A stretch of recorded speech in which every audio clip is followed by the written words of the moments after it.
Hey guys, tonight we're slipping into the shadowy corridors of old Paris. The kind that don't exist on any tourist map. The kind where the candlelight wobbles along the gilded molding and you hear the faint scuff of shoes disappearing into nowhere. You smell the wax and perfume in the air. Sweet, but with an edge of something conspiratorial, like the walls themselves are in on a secret. Behind one of these walls, there's a bedroom, except it's not the kind where you drop your coat and flop onto the bed. No, this one you'd never find unless someone told you exactly where to press on the paneling. And even then, you'd have to swear an oath not to breathe a word. You probably won't survive this without a raised eyebrow or two, because in these rooms, the rules of courtly life dissolved like sugar in tea, and you're about to peek in while they do. So before you get comfortable, take a moment to like the video and subscribe, but only if you genuinely enjoy what I do here. And hey, drop your location and your local time in the comments. I want to know who's out there in the glow with me tonight. Now dim the lights, maybe turn on a fan for that soft background hum, and let's ease into tonight's journey together. You trudge along the parquet floor of Versailles' endless gallery, feeling the cool air stir under the arched windows. Outside, the gardens sleep under a layer of frost, but in here, the air is warmer, scented faintly of rosewater and powdered wigs. Somewhere to your left, a door is closing softly, too softly for it to be a servant rushing on an errand.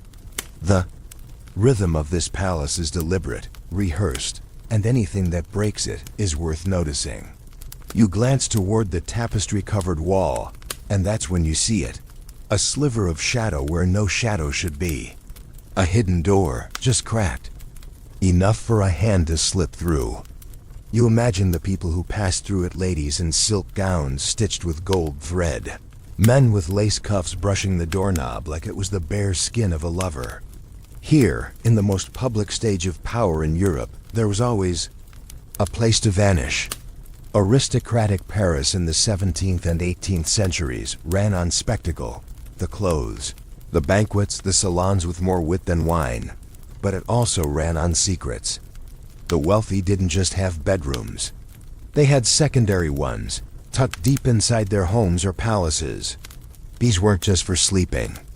They were for rendezvous you'd never mention in polite company, for whispered politics over candlelight, for sulking away from rivals without anyone guessing. Historians still argue whether the tradition was purely about romance or equally about survival, because when everyone at court is competing for favor, you don't let anyone see your every move. Imagine you're at a ball, the chandeliers dripping, with candlelight, the music spilling out in waltzes, and every pair of eyes is measuring your every smile. A slip in posture, a badly timed joke, or worse, the wrong dance partner, and suddenly you're the subject of a week's worth of gossip. The secret bedroom was your escape hatch, the place where you could gather your thoughts, swap a wig, or let's be honest, pull someone in for a quick, carefully timed scandal. One story comes from Eleanor Herman's Sex with Kings, where a certain duchess had her evening parlor hidden behind a library wall. In theory, it was for reading in peace. In reality, it became the backdrop for her rather enthusiastic affair with a visiting Swedish count. They had an arrangement. He would always bring a book under his arm to mask his visits, and she would send him away if the candle in the high corner niche was unlit. If it was lit, the book never got read. And yet, her husband never confronted her, whether out of ignorance or the more Parisian quality of not wanting to disrupt the public image. No one spoke of it, at least not directly. There's a fringe tidbit here. Some of these hidden rooms had two entrances, the second one leading not back into the mansion, but straight into the street via a private staircase. Think of it as the Uber back door of the 18th century, minus the app and plus the risk of bumping into your rival halfway down. You keep walking down that corridor in Versailles, half expecting the wall to breathe. You start to understand why these spaces fascinated everyone from courtiers to writers to philosophers. Michel Foucault once mused about the architecture of power how space can control behavior, and you realize these bedrooms weren't just physical hideaways. They were social weapons. A well-placed absence could make someone miss you, worry about you, wonder about you. And in a court that thrived on speculation, that was as good as currency. The more you think about it, the more you feel like you're being followed, not by footsteps, but by the accumulated secrets still clinging to these corridors. Every soft patch in the wall, every flicker of candlelight could be an invitation or a warning. You imagine slipping inside one of these rooms yourself, letting the door click shut behind you, and hearing the palace hum fade to a muffled heartbeat. Somewhere outside, the grand machinery of court life grinds on, oblivious. But here, in the stillness, you know you've stepped into the real Paris, the one that lived between the notes of the harpsichord, between the words spoken in the salons, between the glances that said everything without moving a single lip. And the deeper we go, the more you'll see that this city's most intoxicating stories were never on display. You run your fingers along the paneling as you step deeper into the noble townhouses of Paris, and you start to realize these walls are more than decoration. They're a kind of soft armor. Aristocratic architecture in the 17th and 18th centuries was a performance piece, designed to impress visitors with marble, mirrors, and ceilings painted like the heavens, but also to hide the very human mess that came with living under constant scrutiny. The layout itself was like a social map, guiding guests through grand salons and dining halls while keeping them far away from the truly private spaces. If Versailles was an endless theater stage, these Heddels particulier, the city mansions of the elite, were both theater and labyrinth. At the front, you'd have the ceremonial rooms, the ones with gilded chairs that no one dared sit in, chandeliers heavy enough to concuss a small horse, and portraits staring down like judgmental ancestors. Deeper inside, you'd cross into a zone of transition, smaller sitting rooms, a writing desk, maybe a cozy corner where someone pretended to read while eavesdropping on the corridor. And then, almost like slipping into another world, there'd be a door that led to nothing, or so it seemed. Push in the right spot, and a section of wall would swing inward to reveal a staircase so narrow your shoulders brushed the sides, or a short hallway lit only by a single candle in a glass holder. At the end, the secret bedroom. These rooms weren't just thrown together. They were designed with the precision of a safecracker's vault. Some were soundproofed with layers of fabric stretched over wooden frames. Others were given false windows to suggest to anyone outside that they opened into a garden instead of a space no one was supposed to know about. Historians still argue whether the tradition came from Italy's Renaissance palazzi or was a French innovation entirely. But everyone agrees that by the reign of Louis XIV, the idea had spread like spilled wine across noble society. The reasoning was as much about politics as passion. In a city where gossip traveled faster than a fever, having a place no one could enter uninvited was a luxury worth its weight in gold thread. Imagine the comings and goings, a marquis slipping in to broker a deal over brandy, a duchess disappearing to avoid being cornered by a rival at supper, or more frequently, two people who weren't married to each other enjoying what the etiquette books would politely call an exchange of affection. One tale tucked into Eleanor Herman's Sex with Kings tells of Madame de Montespan, one of Louis XIV's most famous mistresses, who had a hidden chamber connected to her public rooms by a narrow, winding passage. Supposedly, the king himself used it not just to visit her, but to sneak away from her when they argued, because even the Sun King preferred to avoid an audience for certain conversations. The room was small, just enough for a bed draped in, heavy velvet, and a table with a mirror. But it was in that tight space that alliances were cemented, schemes whispered, and occasionally, jewelry was given as an apology for words spoken too sharply. There's a quirky, almost comedic detail about some of these rooms. They often had their own miniature fireplaces, but instead of chimneys leading upward, The smoke would be diverted horizontally and released somewhere far away, so no one in. The courtyard would see smoke and guess the room was in use. Think about the paranoia required to design an entire flue system just to keep a conversation or a kiss invisible. You can almost picture the architect being asked, "And where will my lover's smoke go?" and answering without missing a beat, "Through the laundry room, madame."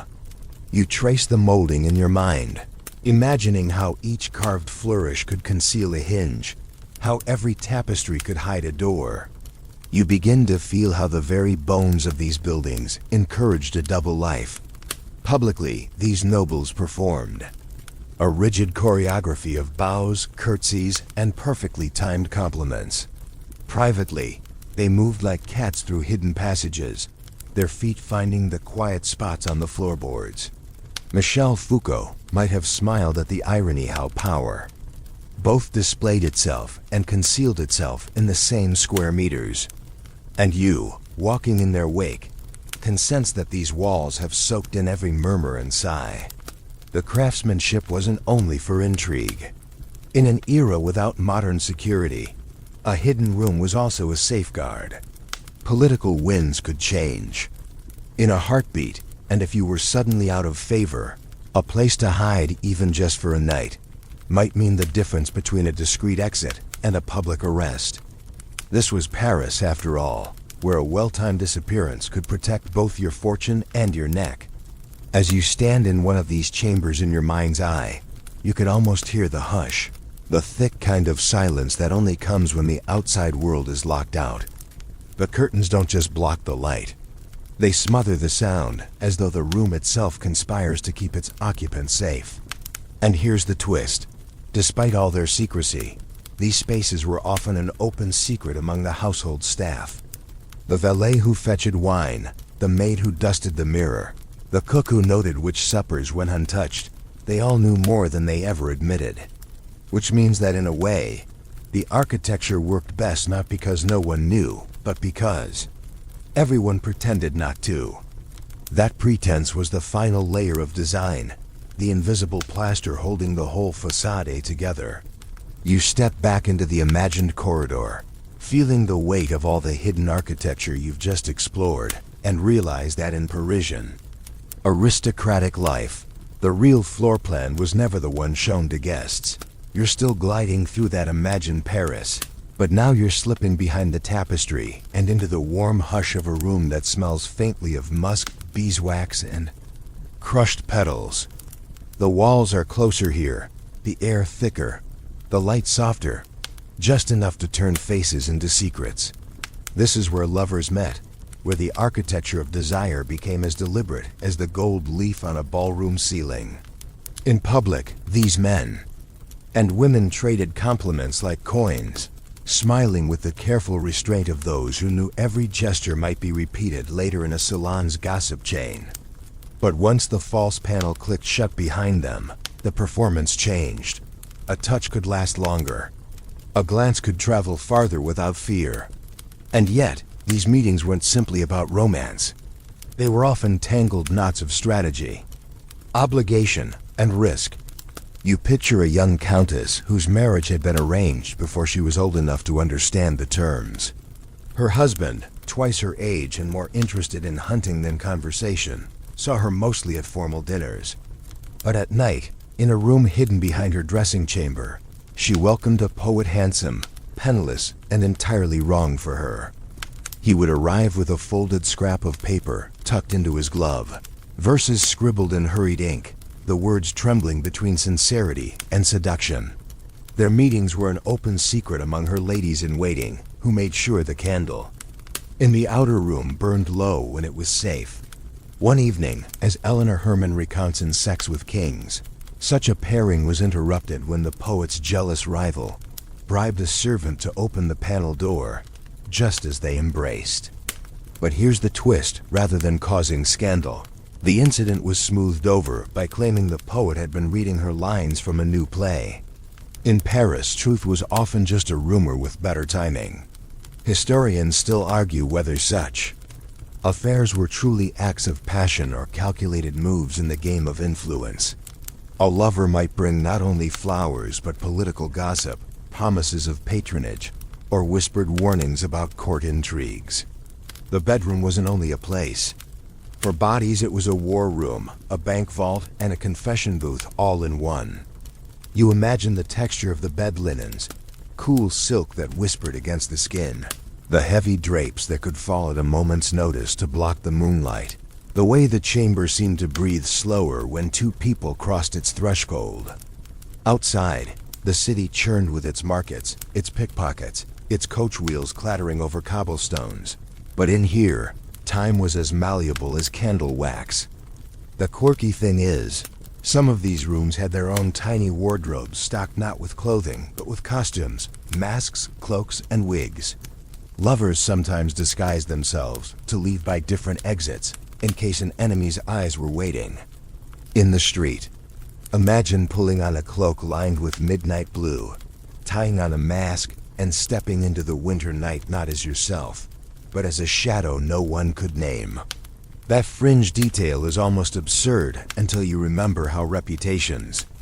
In 18th century, Paris were as fragile as glass. A single wrong sighting could undo years of careful networking. You lean back mentally against the padded wall of this secret bedroom and hear the muffled echo of Foucault's observation. Where there is power, there is always resistance. These lovers resisted the scrutiny of the court by creating worlds. Inside walls, resisting the idea that every moment had to be public, documented, judged. But it wasn't foolproof. Servants might overhear something. A rival might catch the faint sound of laughter behind a panel. A misplaced ribbon or glove could tell a story no one meant to tell. That's the danger that gave these meetings their intensity. It's one thing to kiss someone in the safety of a locked room. It's another when the knowledge that the entire social order could shift if that door opened makes every heartbeat louder. You can almost feel the tension in the air, the sweet dread that comes with doing something both beautiful and dangerous. And you realize that for many aristocrats, the allure wasn't just the person they met in these rooms. It was the risk itself. You picture leaving one of these hidden chambers after an hour that felt like an entire lifetime, smoothing your clothes, checking the set of your wig, and stepping back into the corridor with a smile that meant nothing and everything at once. Out there, you'd glide back into conversation, complimenting someone's lace or pretending to admire the latest imported porcelain, all while the echo of that closed-door moment thrummed under your ribs like a second heartbeat. And as you walk away, you know the door will close again, the room will wait, and somewhere in the city, another secret rendezvous is already unfolding behind another piece of carved oak. You hear it before you see it, the faint scrape of a slipper against polished wood, the almost imperceptible rustle of silk vanishing around a corner, and suddenly you realize that here in this gilded maze, disappearing is an art form in itself. At court, nobody storms off, they evaporate. A lady might be in the middle of a conversation about the king's latest hunting triumph, smile politely, tilt her head as if remembering something urgent, and then glide toward a door you hadn't even noticed was there. By the time you blink, she's gone. The etiquette of invisibility was as precise as a minuet. To slip away without drawing attention was not cowardice, but strategy. In a world where one overheard word could rearrange the alliances of a household, your ability to vanish gracefully was as important as knowing which fork to use at supper. You picture a narrow service passage dimly lit by sconces, the scent of beeswax polish mingling with the faint trace of someone's perfume, amber and orange blossom, maybe still lingering in the air like a ghost that refuses to leave. Historians still argue whether these vanishing acts were primarily to avoid scandal or to control it. Avoiding the wrong set of eyes could save your reputation. Being absent at the right moment could stir whispers more potent than your presence ever could. Consider the Marquis who, according to a story from Sex with Kings, was known for excusing himself just as conversations turned toward politics. He wouldn't reappear until hours later, having spent the intervening time in a hidden boudoir with a duchess whose husband was in the same drawing room, none the wiser. The skill wasn't just in the meeting, but in the choreography. Servants, trained to intercept visitors, messages tucked into fans, a candle snuffed in one room to signal safety in another.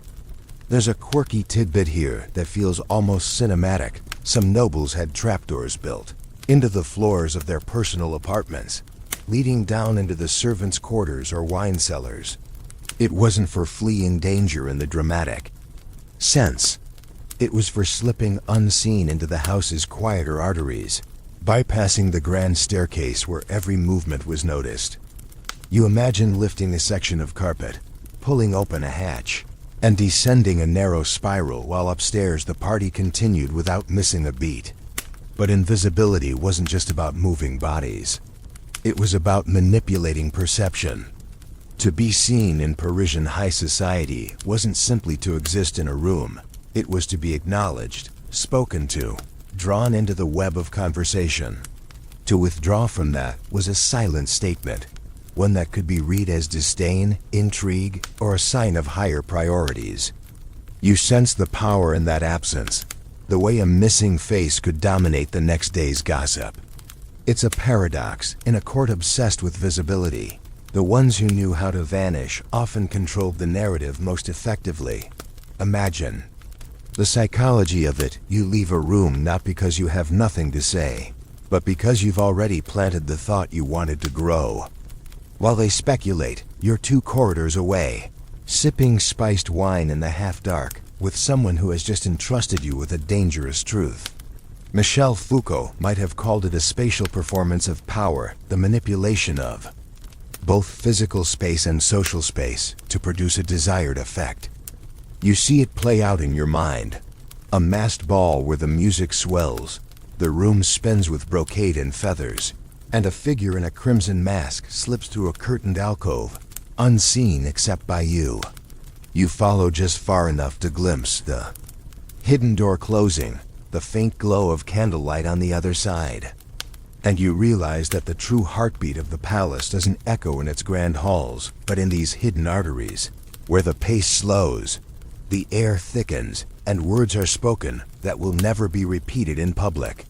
That's where the real transactions happen, of desire, of favors, of loyalties exchanged under the guise of privacy. You imagine standing in one of these narrow passages as a pair of voices approach, muffled by the thick plaster. A laugh, low and quick, a rustle of fabric. The panel beside you shifts ever so slightly, just enough for a hand to appear, palm up, waiting. Whoever takes it will disappear into a pocket of the building where time folds in on itself, and the rules of the outer world simply stop. You feel the pull of it even now, that almost magnetic temptation to step inside, to let the door close behind you and the candlelight swallow your silhouette whole. But you also know that to do so would change everything, because in this place, privacy is never just privacy. It's a signal, a weapon, a currency. And in Paris, the one who controls when and where they are seen controls the game itself.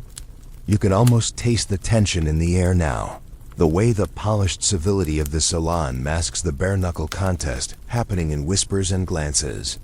In Parisian aristocracy, the bedroom was never just a bedroom, it was a battlefield. And the bed itself could be as much a throne as any gilded chair in the throne room.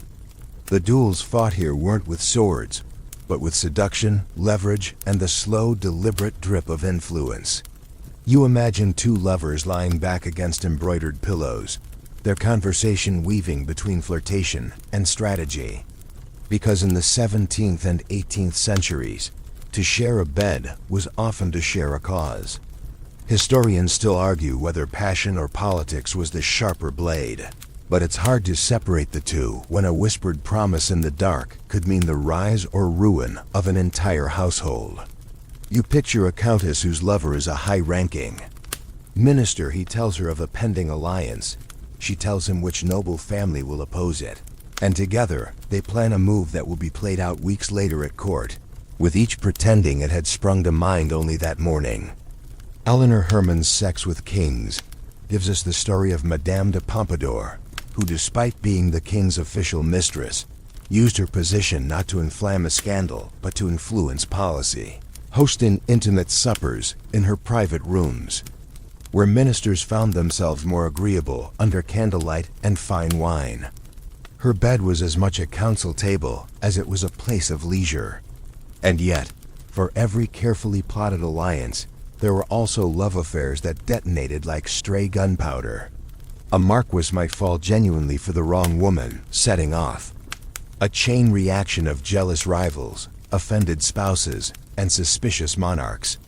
The damage could be permanent fortunes lost, titles revoked, whole reputations erased, as if they had never existed. The quirky truth is that some nobles kept spare secret bedrooms in friends' houses, a kind of emotional safe house, in case their primary rendezvous point became compromised. Imagine the absurdity of coordinating your passion around an architectural rotation tonight, behind the tapestry in your hotel particulier, tomorrow in a borrowed garret 3 streets away, each location with its own set of codes and signals. The battle extended beyond the lovers themselves. Rivals could launch attacks by spreading carefully constructed half-truths, knowing that in a court obsessed with appearances, perception mattered more than reality. A well-timed rumor of infidelity, even if untrue, could force a noble to retreat from a key political position just to protect their image. You can almost see it. 2 women meeting by chance in the mirrored hall of Versailles, exchanging polite compliments while beneath the silk and lace, their minds are calculating how to gain ground over the other before the next ball.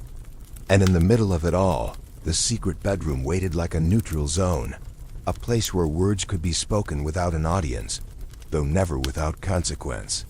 It's not hard to imagine the adrenaline of it, the way every knock at the hidden door could be either a lover or a spy, every muffled footstep a reminder that the war outside never really stopped. The intimacy here was not soft and safe. It was electric, edged with the thrill of knowing that what passed between 2 people could ripple outward into the fate of dozens more. Even Michel Foucault might have nodded at this, recognizing how power here was produced in the margins, in spaces deliberately shielded from the public eye, yet deeply entangled with it. You picture the aftermath of one such night, the lovers parting with nothing more than a small nod, each returning to their official quarters to prepare for the day's ceremonies. At breakfast, they might pass each other without acknowledgement, but their eyes would hold the knowledge of what had been decided hours earlier in the dark. And as the courtiers gathered in the marble-floored hall to watch the king's rising, the consequences of that private conversation would already be in motion, invisible yet irreversible. In this way, the Parisian secret bedroom wasn't just a refuge. It was a weaponized sanctuary, a place where battles were fought in whispers, alliances forged in candlelight, and victories measured not in banners or parades, but in the subtle shifting of power from one hand to another. And as you walk away from that imagined room, you could almost hear the faint echo of its last conversation, still lingering in the air, ready to shape the next move in a game that never ends. You drift deeper into this glittering chessboard of a city, and the scent of beeswax and crushed roses gives way to something sharper powdered wigs, musk, and the faint ozone bite of candle smoke curling into the rafters. You've stepped into the orbit of the king himself, and here the line between public image and private desire isn't just blurred. It's been deliberately smudged like a coal line softened for effect. Louis XIV knew exactly how to use his personal life as part of his political theater, and his successors would take the trick to equally calculated extremes. In a palace where the king's waking and dressing were performed before an audience, privacy was a luxury he doled out like a rare coin. Yet, paradoxically, his most intimate relationships often took place in rooms everyone knew existed, but no one dared speak of. Historians still argue whether this openness was a sign of absolute power, no need to hide because no one could challenge him, or whether it was a way of keeping dangerous liaisons within a carefully controlled sphere. You picture the petty apartment of Versailles, not grand halls but a suite of smaller, warmer rooms tucked away from the endless marble and mirrors, where the king might receive a favored mistress or confidant over chocolate and sugared fruit. The furnishings weren't ostentatious by royal standards, no massive thrones or ceremonial canopies, but every detail whispered comfort and indulgence. A thick rug to mute footsteps, tapestries that turned sound to a murmur, doors that aligned so precisely with the wall paneling they might disappear entirely from a casual glance. One night, as Eleanor Herman recounts, Louis XIV's favored mistress, Madame de Montespan, waited in such a room for the king, entertaining him not just with charm and beauty, but with sharp political insight. They discussed court appointments, military campaigns, even the latest plays to be performed, all while reclining on a couch piled with embroidered cushions. This wasn't pillow talk. This was statcraft in a silk wrapper. The quirky twist is that sometimes these rooms were used not for seduction, but for carefully staged encounters meant to be accidentally discovered. A courtier might happen to glimpse the king sharing wine with a particular noblewoman, and within days the court would be buzzing about her rising influence. This was gossip as political currency, and the king understood its value all too well. You imagine the candlelight throwing double shadows on the walls, one for the public story and one for the truth no one would ever fully know. And then there were the nights when the king himself was the one being managed, his favorites and ministers using the informality of the private chambers to slip in proposals that might be too delicate for the council chamber. In these moments, the grandeur of monarchy condensed into a very human scene. Two people leaning close over a table, the world outside held at bay by a single closed door. Michel Foucault might have called it the architecture of intimacy, a space constructed to produce not only comfort, but influence. Of course, this kind of transparency disguised as secrecy had its risks. When a liaison soured, the same visibility that had made it politically useful could turn it into a weapon for rivals. A mistress once welcomed into the king's private rooms might find herself locked out, her absence noticed by everyone and dissected for meaning.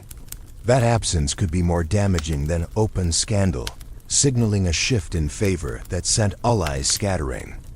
You can almost feel the chill of walking past the closed door of a room where you were once warmly received, knowing that behind it, someone else now sits in your place. And yet, for the time it lasted, to be part of that private sphere was to stand at the very center of France's gravitational pull. You could emerge from it and watch as subtle changes in policy or court fashion began to ripple outward, each wave traceable back to a conversation held on a velvet sofa over a glass of Spanish wine, behind a door that officially didn't exist. It's this dance between the seen and unseen, the whispered and the declared, that gave Parisian aristocratic life its dangerous shimmer. The king's secret spaces were never truly secret, but they were private enough to let the mask slip, just enough to make history. And as you step away from that imagined chamber, the air in the grand hall feels colder, harsher, a reminder that beyond those hidden rooms, the game was still being played in full view, and every move was for keeps.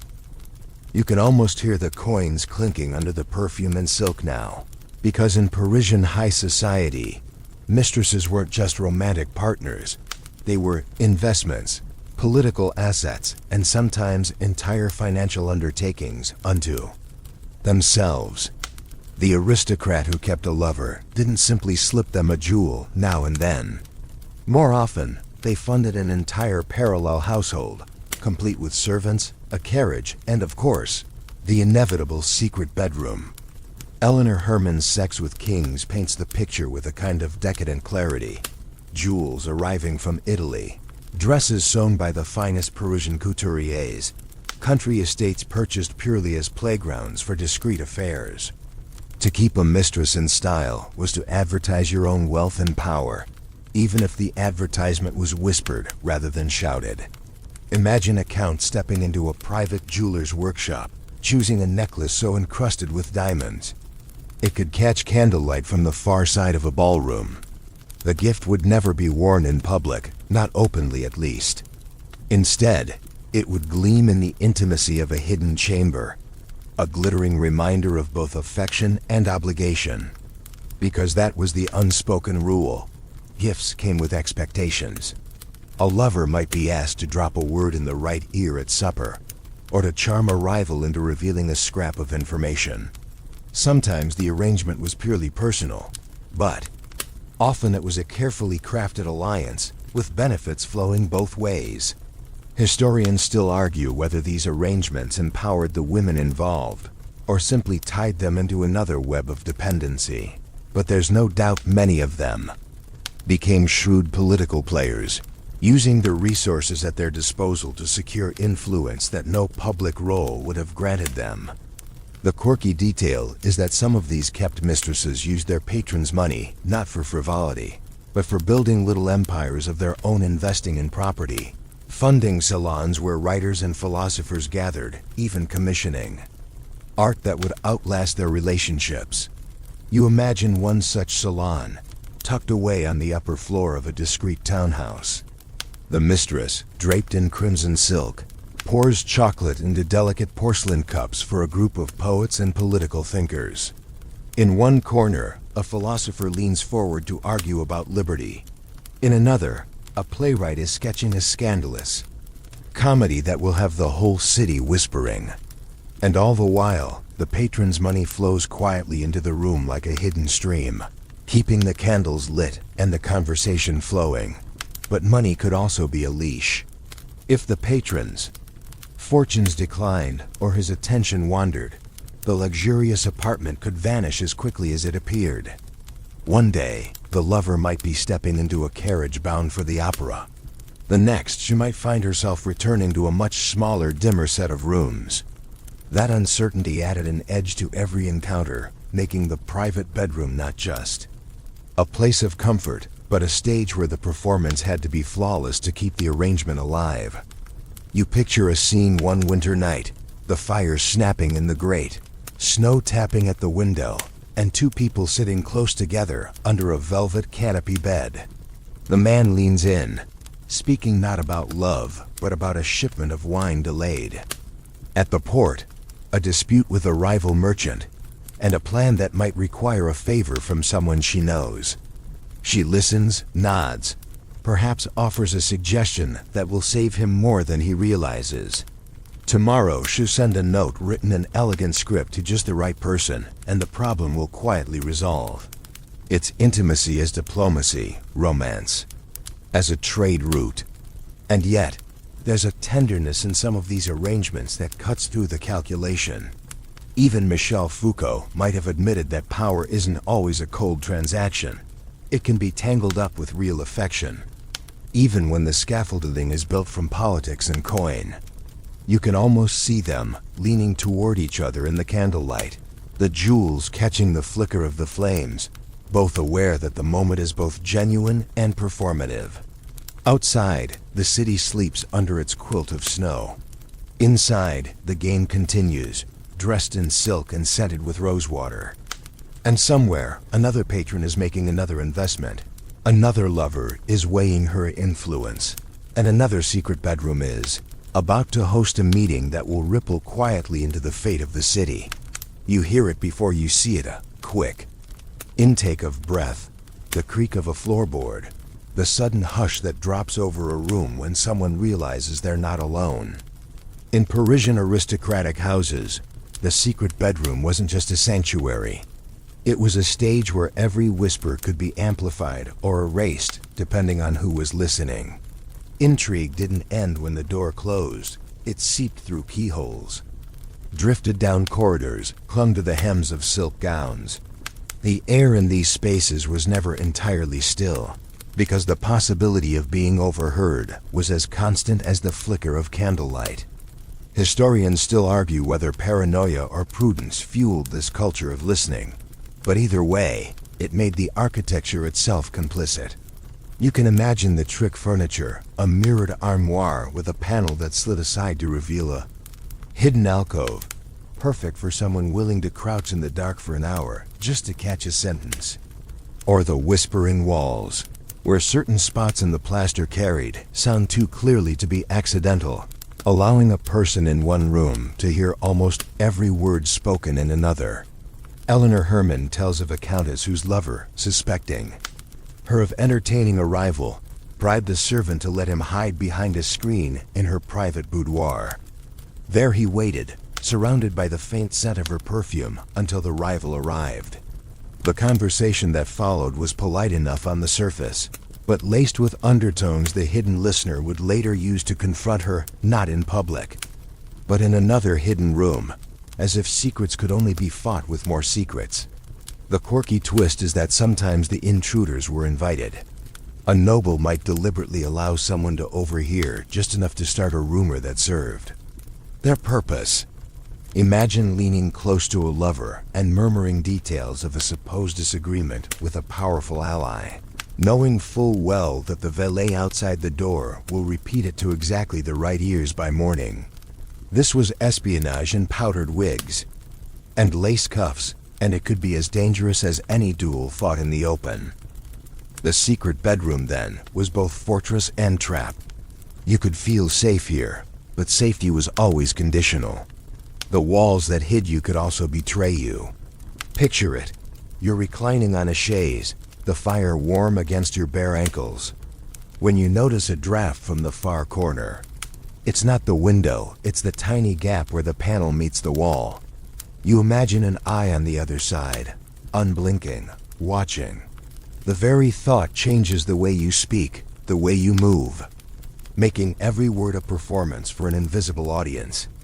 Michel Foucault might have said that this surveillance was part of the system itself, that the knowledge of being possibly observed kept the aristocracy in a constant state of self-control, even in their most private moments. But for some, that awareness only sharpened the thrill. You can almost feel it in the air, a heartbeat faster, a laugh pitched lower, a hand lingering on a wrist just a little longer than propriety would allow. The danger of being discovered was intoxicating, and sometimes discovery wasn't an accident. There's a story of a masked ball at which a marquis, suspecting his wife's infidelity, arranged for her to be caught in a secluded alcove with another man. The confrontation that followed was staged in such a way that the right people overheard just enough to ruin the rival's standing without damaging the wife's. It was a masterclass in social sabotage, and it all began in a space designed to be unseen. You walk the imagined corridor now, passing doors that lead to rooms no visitor would ever admit existed, and you realize that every wall here is a page in a story written in whispers. Somewhere behind one of them, two people are leaning close over a chessboard, not because they care about the game, but because each move lets their hands brush. Somewhere else, someone is standing perfectly still in the shadows, waiting to hear a name that will change everything.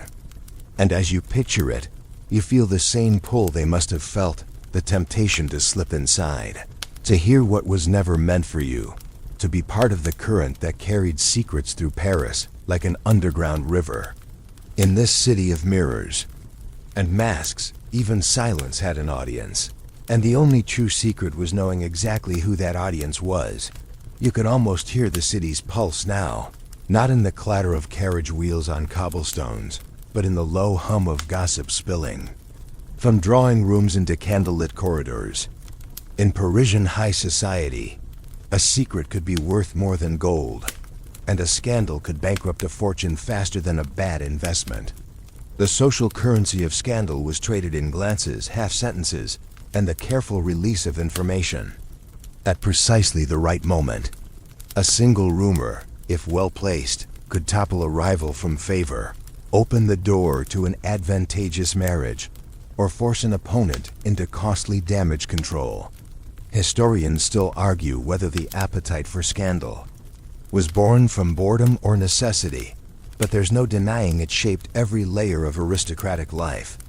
Imagine a duchess in her salon, sipping chocolate thick as velvet while her friends lean in to hear her recount the accidental sighting of a certain count entering the back door of a widow's townhouse.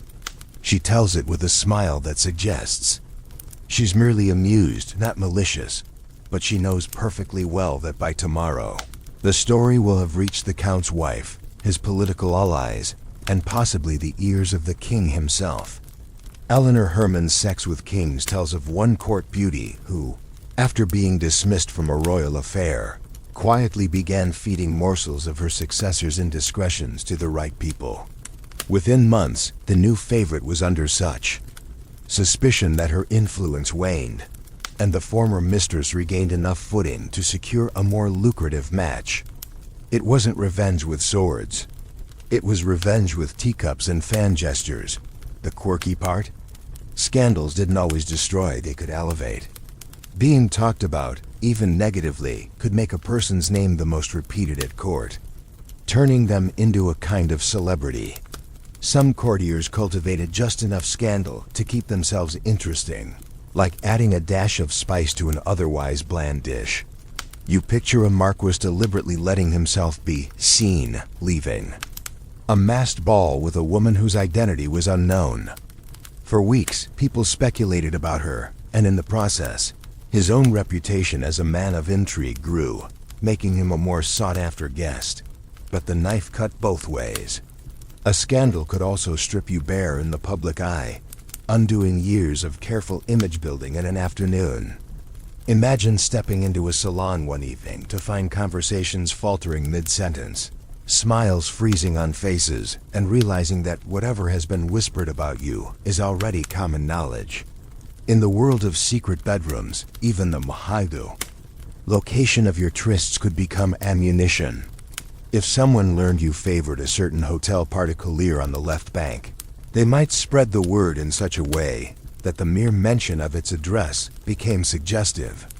Michel Foucault might have pointed out that this wasn't just about morality, it was about control. Gossip disciplined the court without the need for formal punishment, making every aristocrat their own jailer, censoring themselves to avoid becoming the next subject of whispers. And yet, the lure of scandal was irresistible. You can almost see it. Two lovers emerging from a hidden passage into the edge of a brightly lit ballroom, faces flushed, clothes slightly askew. They disappear into the crowd before anyone can quite confirm what they saw. But already the story is forming in someone's mind, ready to be told over supper tomorrow. There's a thrill in that uncertainty, a charge in knowing that your name will be on lips tonight, whether the tale is true or not. Some played this game masterfully, using the suggestion of scandal to mask their real schemes. A noblewoman might allow talk of a romance with one man to distract from her financial dealings with another. A courtier might leak a false story about himself to test which of his friends could be trusted to keep it quiet. In the end, scandal was a tool, as dangerous and versatile as any dagger hidden in a boot. You walk through the imagined gallery of mirrors now, watching candlelight multiply into endless reflections, and you realize that in this world, reputation wasn't just a shadow you cast, it was a currency you spent, gambled, and sometimes lost in a single hand. The secret bedrooms were never fully secret, the whispered meetings never entirely safe, because here in the Paris of silk and powder, the real walls weren't made of stone. They were built from stories, and those were impossible to keep from spreading. You can almost feel the shift in the air as the stiff posture of court life loosens. The chandeliers flicker like they've had too much wine, and the sharp lines of etiquette blur into something far more fluid. This is the world of cross-dressing. Courtiers and masked balls, where the rules of identity are as negotiable as the boundaries of a secret bedroom. In the bright formality of the king's court, everyone knew their role, who to bow to, when to speak, how to glide through a room without colliding with someone more important. But once the masks came out and the music swelled, rank could dissolve in an instant, and people became creatures of silk, velvet, and impulse. Historians still argue whether these masquerades were harmless diversions or cleverly disguised opportunities for illicit meetings, but the effect was undeniable.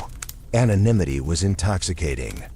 Imagine stepping into a ballroom filled with candlelight, so golden it seems to dissolve the edges of reality, where faces vanish behind painted masks and powdered wigs are topped with feathers tall enough to brush the ceiling.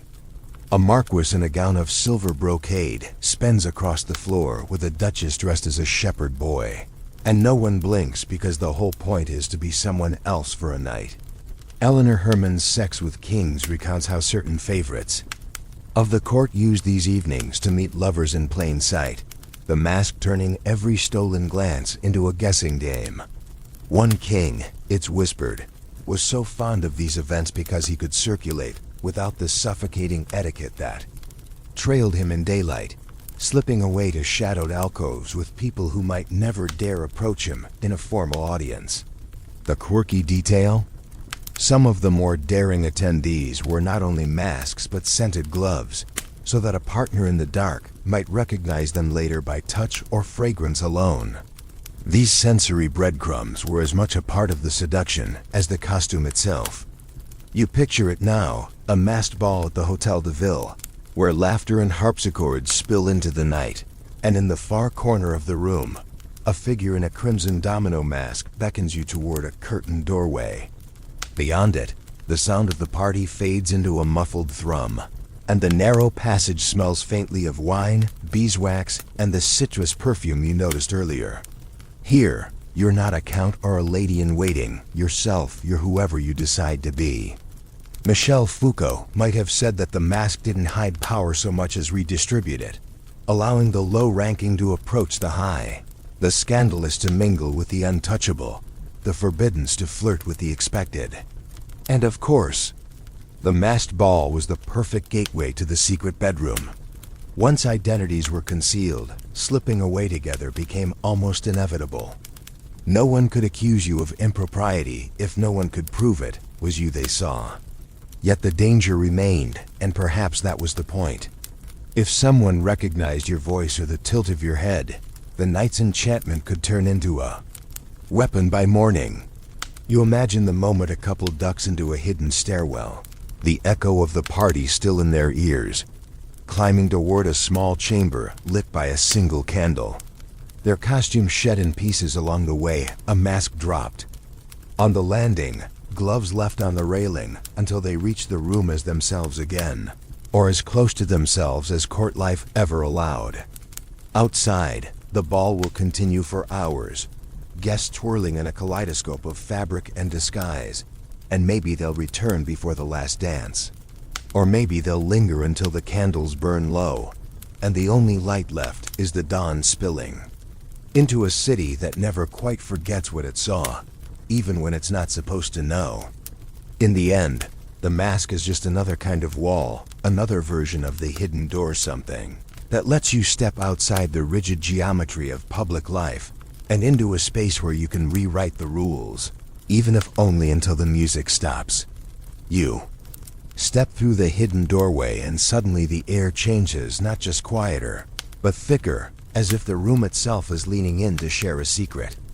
Here, the walls are not bare. They're alive with color, curves, and the suggestion of skin. This is a bedroom as an art gallery, and every brushstroke seems to hum with the same energy that fills the space. In Parisian aristocratic life, owning art wasn't simply about taste, it was about signaling refinement, wealth, and in the case of certain pieces, a private appetite. While the grand salons displayed portraits of ancestors and battle scenes for the world to admire, the secret bedroom often hosted a far more intimate collection.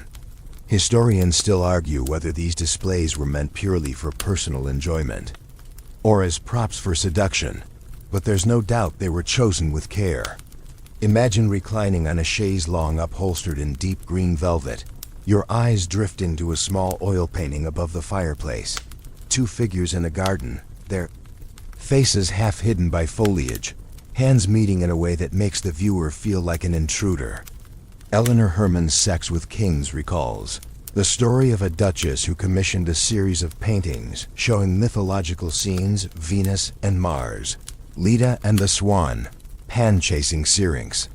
Ostensibly classical, they were unmistakably sensual.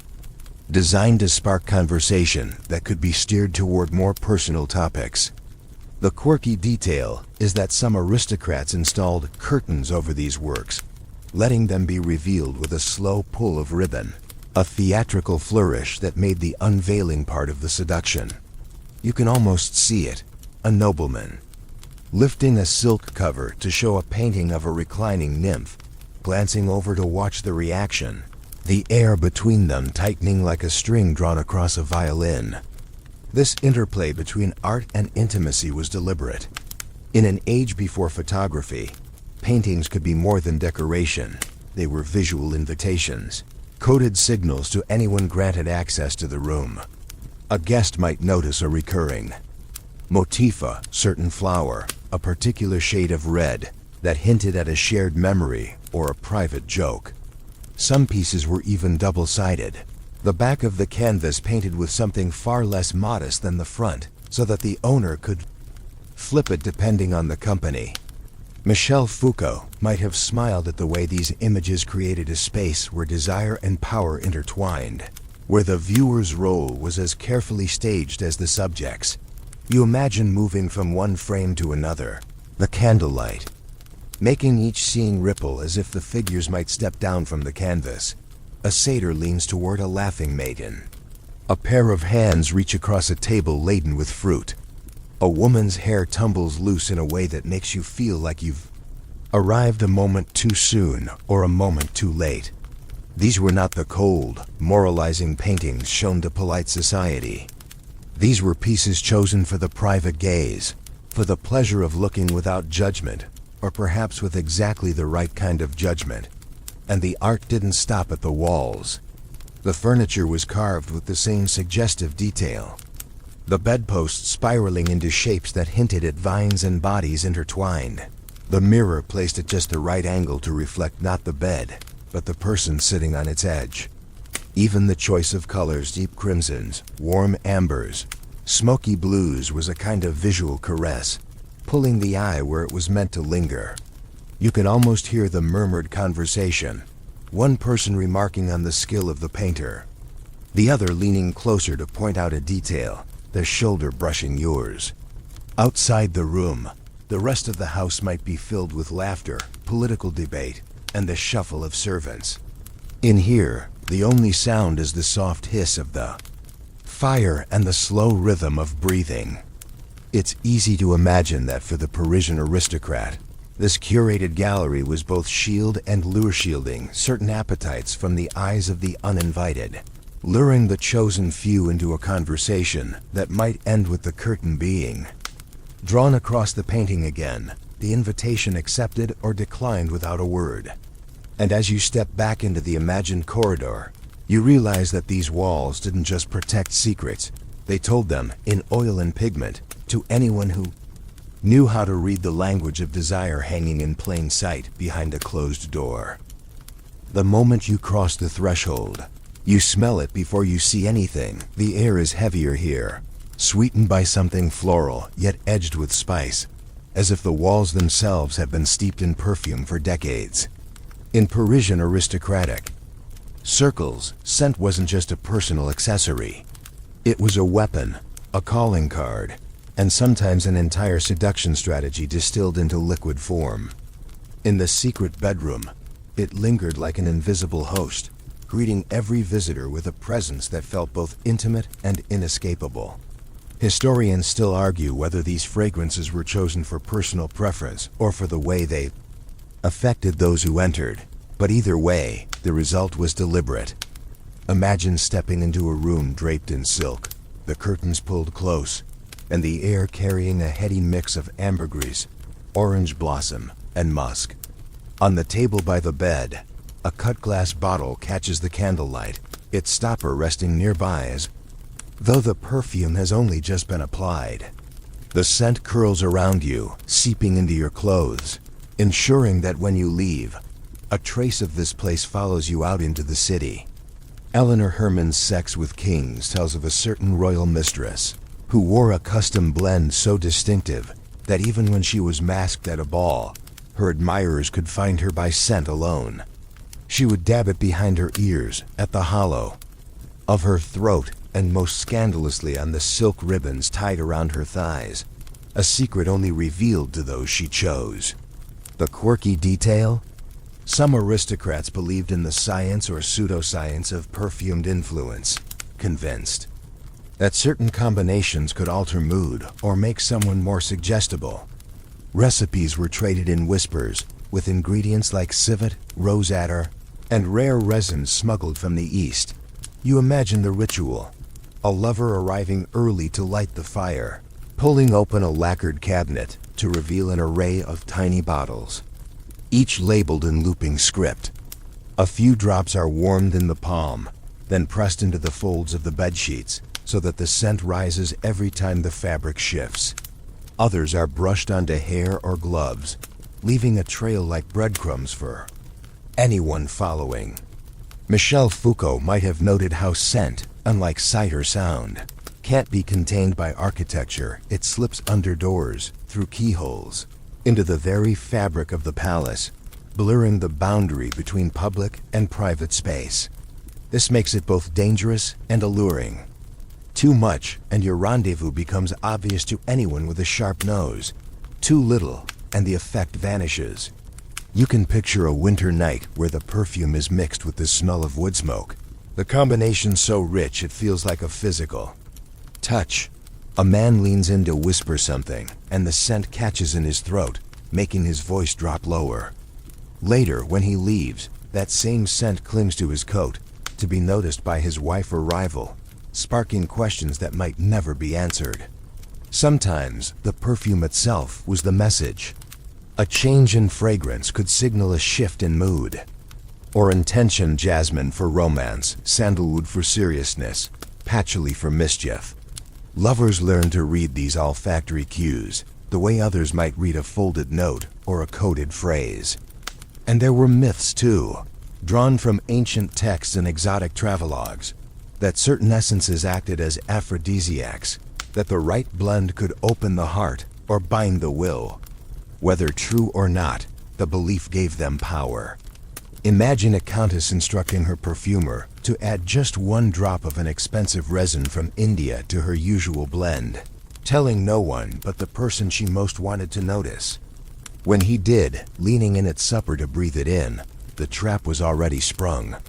In the secret bedroom, scent was the ghost that stayed after the lovers were gone, the proof no amount of denial could entirely erase. Even after the candles were snuffed and the fire died down, it lingered in the curtains, in the upholstery, in the very air. And as you step back into the imagined corridor, you can almost feel it still clinging to you, a reminder that in this world of silk and whispers, what you carried with you when you left was as telling as what you did behind closed doors. You can hear them before you see them, the quiet, measured footsteps of someone who knows exactly which floorboards creak and which don't. Servants. In Parisian aristocratic houses were the unseen machinery of the entire operation, gliding in and out of rooms like shadows, carrying trays, letters, and sometimes secrets so delicate they could shatter a household if spoken aloud. In the case of the secret bedroom, they were both gatekeepers and silent witnesses, managing entrances and exits with the precision of a stage director. Historians still argue whether their discretion came from loyalty, fear, or simple survival instinct, but whatever the reason, their silence was as valuable as the rooms they protected. Imagine a valet standing in a narrow corridor outside a hidden door, pretending to polish the brass candlesticks while actually watching for anyone who might approach. If a curious guest wandered too close, the valet might suddenly become a wall, intercepting with a bow and a polite excuse. "The lady is indisposed, monsieur." Eleanor Herman's Sex with Kings recounts how some royal favorites would employ personal servants, whose only duty was to facilitate these encounters, delivering scented notes, arranging the lighting, ensuring that certain household staff were occupied elsewhere at critical moments. The quirky detail is that some servants became so trusted in these roles that they were rewarded with their own small fortunes, gifted apartments, or lifelong positions. Yet their power was a dangerous kind. Knowing too much could make them indispensable, but it could also make them a target.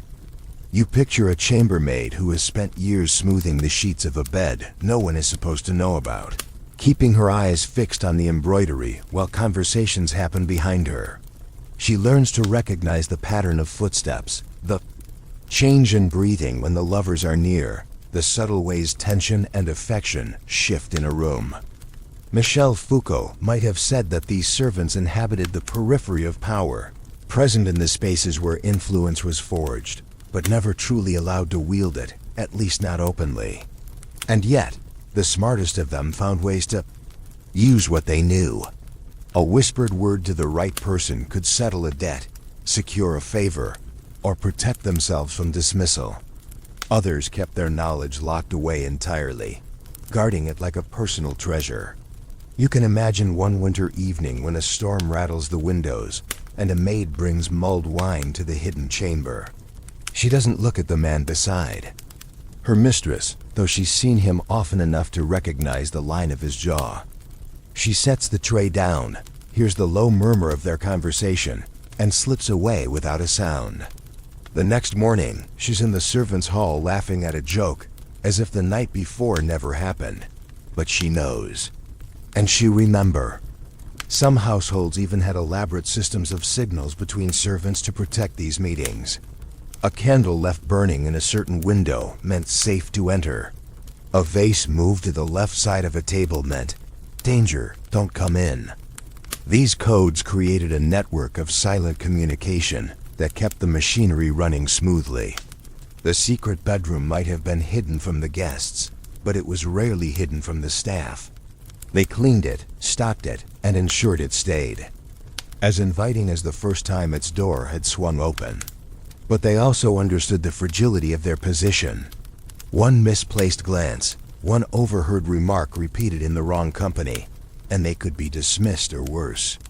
You walk through the imagined servants' passage now, feeling the low ceiling, the worn wood underfoot, the way the air smells of soap and starch instead of perfume. It's here, away from the marble and gilt, that the real knowledge of the house resides. The masters may own the secrets, but the servants carry them.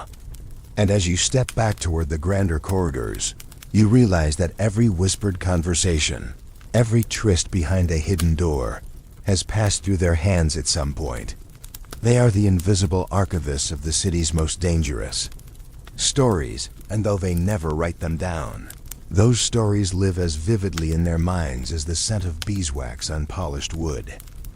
You hear it in the clink of silver against porcelain, in the way the cork from a wine bottle rolls lazily across the table before dropping to the floor, the sound of wealth breathing inside a closed room. The secret bedroom wasn't just a monument to desire. It was a display case for the economics of privilege, a reminder that privacy in Parisian aristocratic life had a price tag few could afford. Historians still argue whether these hidden spaces were born of architectural genius or simply of abundance. When you have too many rooms, you can afford to lose one to secrecy, but either way, they were luxuries of the highest order. Imagine a chamber lined with damask walls in deep sapphire, the fabric imported from Italy at a cost that could feed a village for a year. The bed is canopied in silk, the mattress stuffed with eiderdown, the fireplace framed in marble quarried from the south of France. On the vanity, crystal bottles hold rare perfumes, each more expensive than the last, their stoppers carved into delicate shapes by master craftsmen. Eleanor Herman's Sex with Kings recounts how mistresses were often given entire apartments within a palace or hotel particulier, each one furnished like a royal sweetheart from Florence, carpets from Persia, mirrors from Venice, all quietly paid for through the patron's fortune or sometimes the kingdom's treasury. The quirky detail? Some noblemen kept duplicate sets of furnishings for these rooms, so that if a scandal broke, the space could be emptied in a single night and returned to a neutral state before the gossip reached critical mass. But this opulence wasn't only about comfort. It was about signaling that the person who owned it operated outside the limitations of ordinary life. In a city where most people lived with shared walls and street noise, a silent, perfectly appointed room was more than a luxury. It was proof of your place above the crowd. You picture a count and his lover sitting by the fire, their conversation drifting between affection and account books, because the economics of desire demanded constant attention. Gifts, parties, and bribes didn't pay for themselves, and maintaining the secrecy of the bedroom often required greasing more than one palm. Michel Foucault might have pointed out that these spaces were a physical manifestation of power's surplus rooms that existed not because they were needed, but because they could be afforded, sustained, and used to control the narrative. And the control wasn't just over lovers. Hosting a guest in such a space could be a calculated gesture, a way of saying, without saying it outright, "I can offer you what no one else can." Sometimes the exchange was explicit. A political ally might be treated to a night in such comfort as part of sealing an agreement. Other times, it was subtler, the lavish surroundings working on the mind like perfume, softening resistance, making refusal feel almost impolite. The cost of all this was staggering, and not just in coin. Every item had to be sourced, transported, and maintained. Every servant privy to the space had to be trusted and compensated. And because luxury is a language that must always speak louder than yesterday's conversation, the room could never remain static. New draperies, new paintings, new imported delicacies, it was a constant performance of abundance. You can almost see it. A pair of lovers lying back on the bed, the silk sheets cool under their skin, while on the table beside them sits a plate of candied fruits from Constantinople, glistening in the candlelight. They eat slowly, savoring not just the sweetness, but the knowledge that such flavors are tasted by so few in the city. Outside, beyond the shuttered windows, Paris breathes in the winter night. The poor huddle around small fires, and the gap between those worlds is measured in more than money. It's measured in the thickness of these walls, in the fact that here, in this hidden room, the only sounds are laughter and the low crackle of the hearth. And as you step back into the imagined corridor, you feel the weight of it, the understanding that every embroidered pillow and every gilded frame is part of a larger economy, one where privacy and pleasure are bought, curated, and displayed. Like the rarest of jewels, never truly free, even when they feel that way. You hear the knock before you see the face 3 soft raps. A pause, then one more, the kind of code that only 2 people in the whole city would recognize. In the Paris of velvet curtains and whispered promises, a single scandal could turn the key to exile, and when that happened, the secret bedroom became not a luxury, but a memory you carried with you into the shadows. Historians still argue whether exile was a punishment designed to preserve order, or simply a way to remove inconvenient people from the board. But for those sent away, the loss of their hidden world was a wound that never quite healed. Imagine a marquise who once held court in a private suite off the Rue Saint-Honor, the air heavy with amber perfume and laughter until the night her lover was accused of treachery. By dawn, she was gone, her carriage rattling toward the countryside, the secret panels in her Parisian home already being sealed over, as if erasing her could erase the memory of what happened there. Eleanor Herman's Sex with Kings tells of royal favorites who fell from grace so swiftly they had only hours to gather their possessions, leaving behind lovers, letters, and entire rooms arranged for their return. The quirky detail? Some of them smuggled out objects that still held the scent of their secret spaces. A silk pillowcase, a small vial of perfume, even a candle stubbed tiny relics of intimacy that would follow them to cold, unfamiliar estates. You can picture a winter in exile, snow piled against the windows of a manor far from Paris, the only warmth coming from a fire that smells faintly of pine instead of the beeswax of the city. At night, she might sit by the hearth, turning a small, embroidered handkerchief over in her hands, its edges worn soft from years of use. inhaling the faint ghost of the life she'd lost. Michel Foucault might have said that exile stripped a person not just of their physical space, but of their position within the invisible architecture of influence. Without the hidden room, without the network of allies and servants and signals, a former favorite became just another figure on the fringe, watching the city from afar like a stage they'd once performed on but could never step onto again. And yet, exile had its own kind of shadow intrigue. Lovers might still write letters folded small enough to hide in the lining of a cloak, sealed with wax and carried by a servant whose loyalty had survived the fall. Sometimes the banished would establish new secret rooms in their provincial homes, less gilded perhaps, but no less dangerous, because distance could make forbidden meetings all the more intense. You imagine one such reunion, a coach arriving under the cover of night, wheels muffled by snow, the visitor stepping into a candlelit room that smells faintly of the same perfume as years before. They talk in low voices, the past hanging between them like smoke, knowing that in the morning, the world will snap back to its boundaries. The danger wasn't gone in exile, it had simply changed shape. Being caught in a secret room in Paris could ruin you. Being caught in one while under royal disfavor could destroy you entirely. Still, some risked it, unable to resist the pull of a connection forged in silk-draped shadows. You can almost feel it, the way the memory of a touch, a glance, a whispered promise can survive across miles, across years, carried like contraband in the mind. And as you step back into the imagined Paris from which they'd been torn, you realize that for all its gold and grandeur, the city's most powerful rooms could vanish overnight, leaving only the ache of absence and the echo of what they once contained. You hear the murmur before you see the figure's low voices, the soft scrape of a chair against the floor, the deliberate pause between words that tells you this is more than idle talk. The secret bedrooms of Paris were not just for lovers.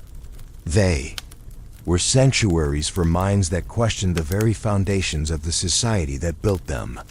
In the flicker of candlelight, philosophers sat cross-legged on embroidered cushions, their wigs tilted back, their stockings wrinkled from hours of debate.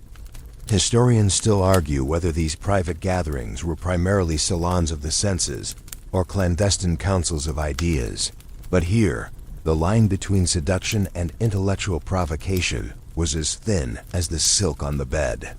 Imagine a noblewoman, leaning against the bedpost, pouring wine into crystal glasses for a small circle of guests, one a dramatist recently censored for his biting satire, another a natural philosopher with a taste for scandal, a third a poet whose verses could be interpreted as either love songs or political manifestos depending on the listener's mood.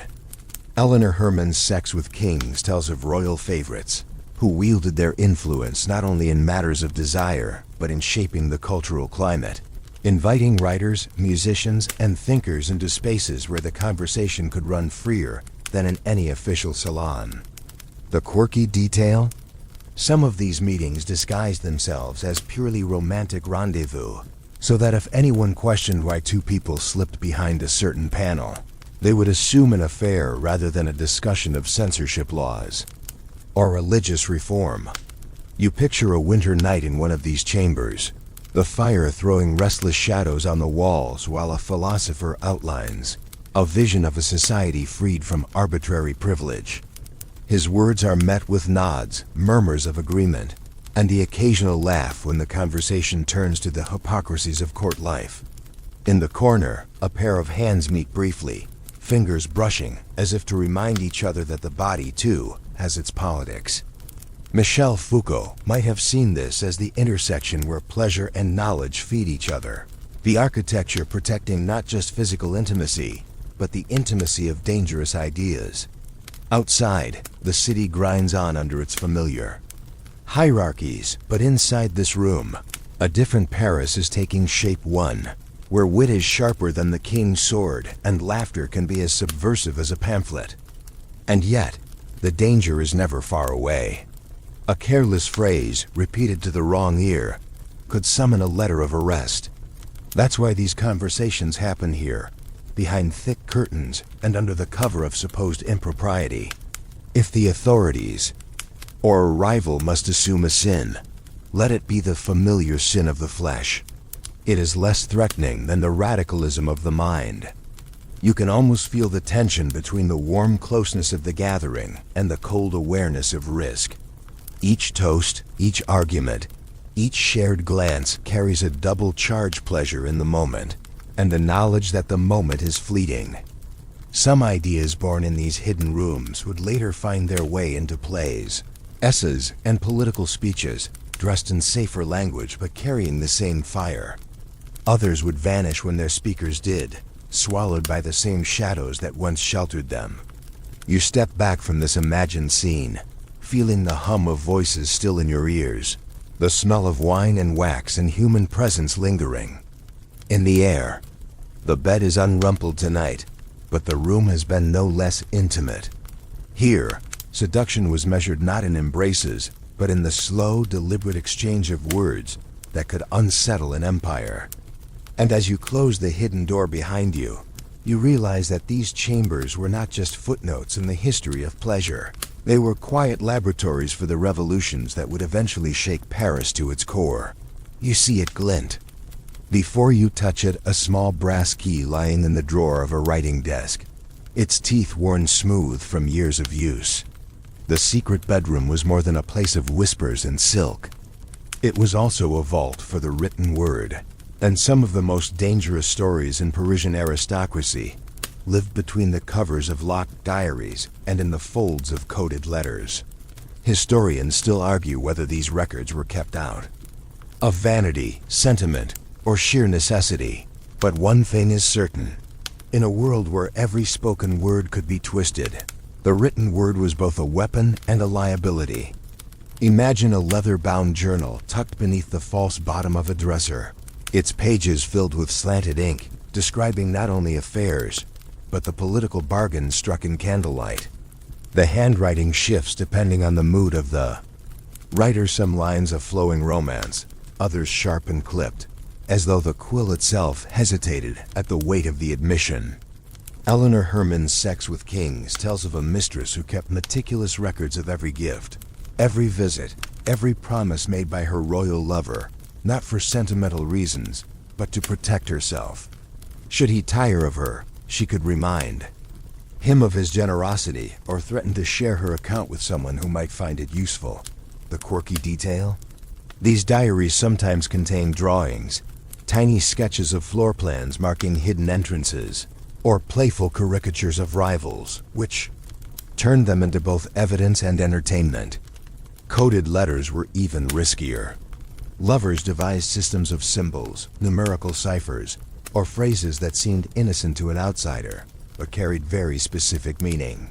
"The garden looks well this season" might translate to, "It is safe to meet at the third hour after sunset." Michel Foucault might have said that the act of writing these codes was itself an exercise of power, a way to carve out a private language within the oppressive visibility of court life. You picture a noblewoman at her desk, a single candle illuminating the page, pausing to listen for footsteps before writing another line. She folds the letter into a neat square, seals it with wax, and hands it to a trusted servant who knows not to ask questions. Sometimes these letters traveled in plain sight, tucked into the pages of a book, slipped into a bouquet of flowers, or even baked into a loaf of bread for delivery. And yet, the danger was constant. If intercepted, a single page could end a career, a relationship, or a life. Some courtiers burned their correspondence immediately after reading, the smell of scorched parchment mingling with the heavier scents of the room. Others hid them away, perhaps believing that their private words would one day be a legacy rather than a liability. You imagine opening one of these forgotten caches centuries later. The ink faded, but the intent still sharp, the air between the lines thick with longing, strategy, and the occasional sharp edge of revenge. In the secret bedroom, writing was never just writing, it was an extension of the room itself, a way to make the invisible visible without ever speaking aloud. And when you step back into the imagined corridor, you carry with you the knowledge that some of the most potent weapons in this glittering world were no heavier than a folded piece of paper, hidden in the lining of a coat or the pages of a book that no one thought to open. You hear it first as a faint tremor underfoot, the kind of vibration that makes the candle flames lean ever so slightly. And for a moment, you think it's just the wind against the shutters, until you realize it's coming from the streets beyond. The palace gates. Revolution has a sound, and it's nothing like the polite rustle of silk or the muffled click of a hidden door. It's the roar of boots on cobblestones, the thud of fists on closed shop fronts, the sharp crack of glass giving way. For years, the secret bedrooms of Paris have been cocoons, places where the outside world could be kept at arm's length while inside. Politics and pleasure mingled in candlelit safety. But now, the outside world is battering its way in, and no thickness of velvet can mute the noise. Historians still argue whether the opulence of these hidden spaces directly fueled the anger rising in the streets, or whether they were merely the most visible symbols of a much deeper resentment. Imagine a marquis pausing mid-embrace to listen, the laughter dying on his lips as he catches the faint rhythm of shouted slogans carried on the night air. The gilded panel he once pressed to reveal his private chamber now feels like the thinnest of barriers, and for the first time, the walls seem to lean inward, not to protect but to close him in. Eleanor Herman's Sex with Kings tells of nobles who, sensing the tide turning, abandoned their most luxurious retreats overnight, leaving behind rooms perfectly arranged, perfume still on the dressing table, wine in the decanter, as if they might return in a week. The quirky detail? Some secret bedrooms became hiding places of a very different sort, sheltering not lovers, but terrified owners and their families as mobs swarmed the streets outside. But secrecy has its limits. A servant who once guarded your privacy might now open the door to save themselves, or even lead others in, the same hands that once poured your wine now pointing toward the bed where you crouch in the dark. Michel Foucault might have said that power is never truly yours. It's only ever on loan, and moments like this are when the debt comes due. You can almost see it, a duchess pulling on her cloak in a rush, stuffing a diary into her bodice while her lover urges her to ward a back. Stare. The perfume she wore earlier feels suddenly out of place, too sweet in a night filled with smoke and the tang of fear.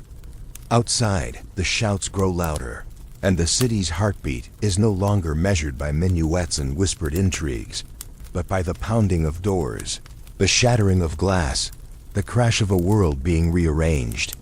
Even those who manage to flee know they are leaving something behind, not just furniture and finery, but the entire ecosystem of secrecy they built over years.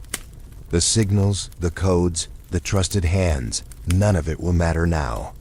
You picture the empty room a week later, dust already settling on the silk coverlet, a candle burnt to its stub, a forgotten glove lying on the floor. The space feels different, without its owners, as if it knows the game is over. And yet, there's a strange beauty in the quiet.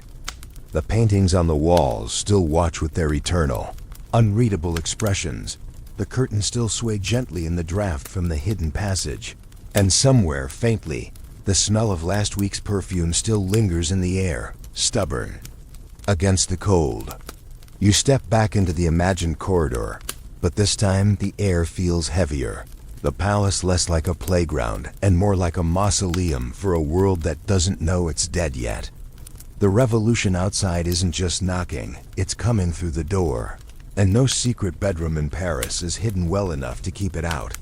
You walk into the room, and the first thing you notice is the stillness, not the comfortable hush, of a space waiting for its owner to return, but the kind of quiet that follows after something has ended.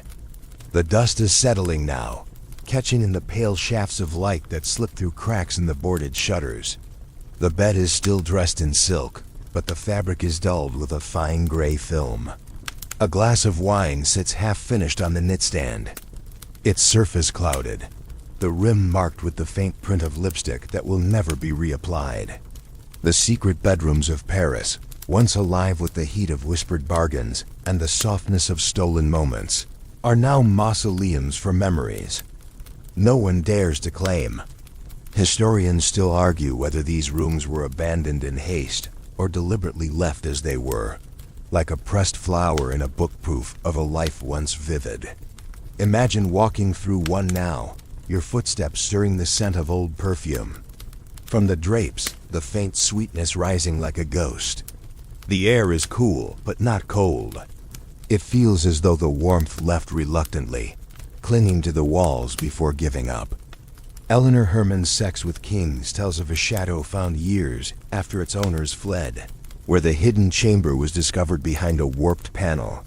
Inside were love letters tied with ribbon, a pair of satin shoes, and a cracked hand mirror that still reflected a distorted image of anyone who looked into it. The quirky detail? The letters were written in a code so personal that even expert historians have never been able to fully decipher them. A final act of privacy that outlasted the lovers themselves.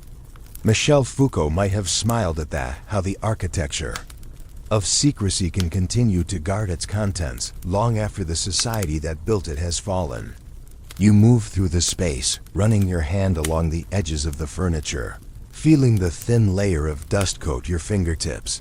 In the corner, a candle sits in a brass holder, its wick bent and blackened, but never trimmed for another night's flame. You imagine the last time it burned, the shadows swaying on the walls, the low hum of conversation, maybe even laughter muffled by the heavy drapes. Outside, the revolution might already have been rumbling through the streets, but inside, for those last hours, the room would have still been itself private, indulgent, suspended outside of time. Now it waits for no one. The hidden door, once a silent accomplice, leans slightly ajar, revealing the narrow passage beyond. The boards creak under your weight, and you half expect someone to step through from the other side, a hand reaching to pull you into the warm dark. But no one comes.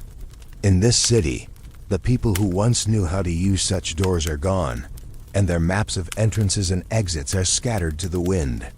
You picture the lives that moved through here, the quick embraces, the strategic whispers, the careful arrangements made under the pretense of romance.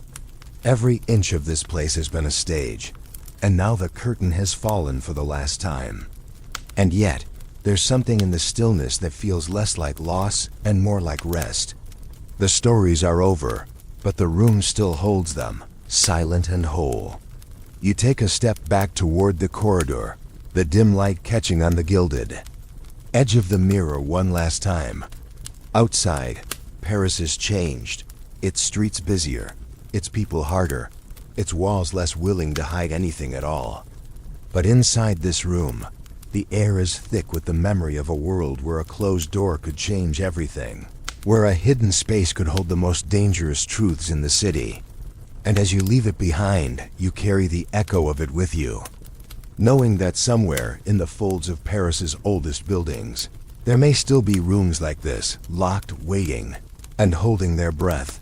The corridors are quiet now, the air soft with the kind of calm that seeps in only after long stories have been told. You walk slowly, letting your fingers graze the cool wall, the faint scent of old wood and faded perfume drifting past like a sigh. The city outside may be louder, faster, harsher than the one you've wandered through tonight, but in here, time feels unhurried. You picture the dust swirling lazily in the light, settling on velvet that no one will smooth again, on mirrors that will never catch another secret smile. There's no need to rush. The rooms are in no hurry to forget, and neither are you. Each step feels a little slower, your thoughts drifting back to the people who once moved through these spaces with purpose, urgency, desire. Now their voices are just threads in the air, weaving quietly into the fabric of the walls. You pause by one closed door, knowing you won't open it, and that's fine. Some secrets stay sweeter that way. The air is cool, steady, like the slow breathing of a room asleep. Outside, the world will keep turning, and Paris will keep speaking in the language of stone and shadow. But for now, you can let the night hold you here, in this stillness that feels almost like a hand on your shoulder, gentle and sure. You close your eyes, letting the quiet settle over you, the faint hum of the city becoming a lullaby somewhere, far away. When you open them again, you're lighter, slower, and ready to step back into the world, carrying with you the knowledge that behind every wall, there's a space that remembers, a space that waits. And maybe, if you listen closely, you'll hear it breathe. End of script. Sweet dreams.